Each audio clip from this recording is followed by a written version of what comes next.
First of all, from the bottom of my heart, I want to wish you, of course, a Happy New Year.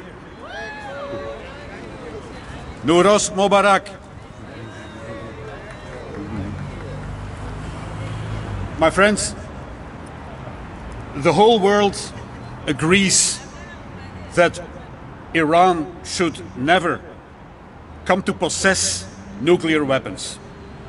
No one can object to the need for diplomacy and dialogue about this. The only question is, on the basis of which principles do we negotiate? And do we stick to these principles?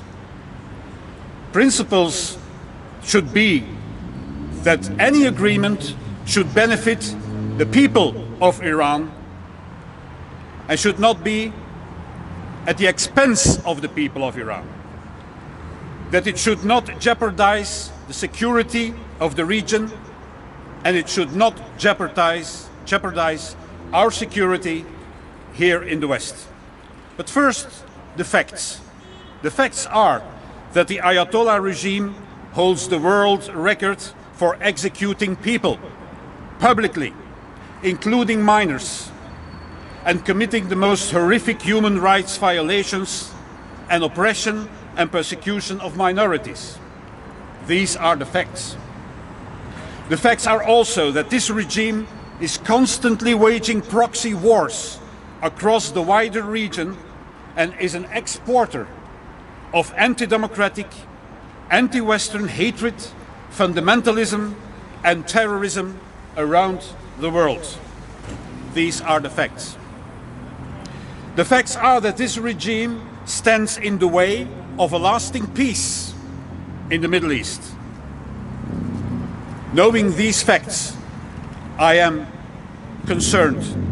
Not only concerned, I am upset about the concessions that the West is considering to appease this mullah's regime.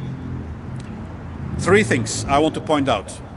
First, lifting the sanctions would mean putting tens of billions of euros or dollars in the hands of the Ayatollah regime, not in the hands of the Iranian people, in the hands of a regime for further oppression of that people, for the proxy wars in the region, and for their secret nuclear and ballistic program.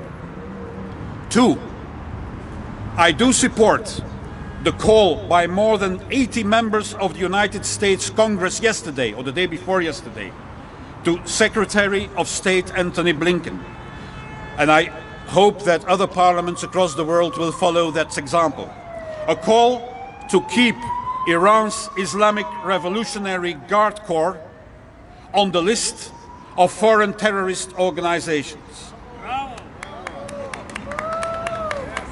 My friends, that the US or the EU even consider removing them from the list is a slap in the face of the Iranian people and of anyone concerned with human rights and security around the world.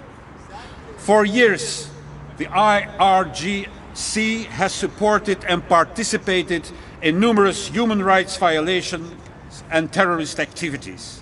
And we have no indication whatsoever that they have ceased these terrorist activities. On the contrary, the Islamic Revolutionary Guard Corps is one of the most dangerous terrorist groups in the world today.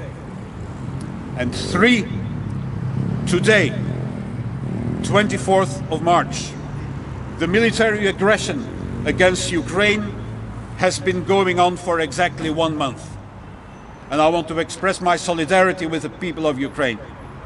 But while we implement harsh sanctions against the regime of this bloodthirsty dictator in the Kremlin, we would give him the guarantee to allow an economic corridor through the regime in Iran.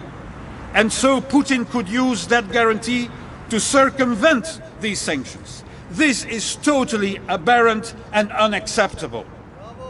If the US and the EU really put all principles aside, well, then they shouldn't make a deal in the first place. Again, and I repeat, dialogue must be based on our principles of freedom, democracy, respect for human rights. If a deal based on those principles can be achieved, then okay. And if not, well, history has taught us that no deal is better than a deal that is not good for democracy, that is not good for the people of Iran or for the peoples of the region, and in the longer term, for the interest of us here in the West. Yes, Iran must be able to regain its full place in the international community of nations, but only if it transforms into a nation that respects universal rights, human rights, universal freedoms. We know that this is also your inspiration, the inspiration of the majority of the people in Iran. And the US and the EU should have the duty to support that people, not a regime that does not represent that people and threatens their security and our security and freedom. Thank you very much.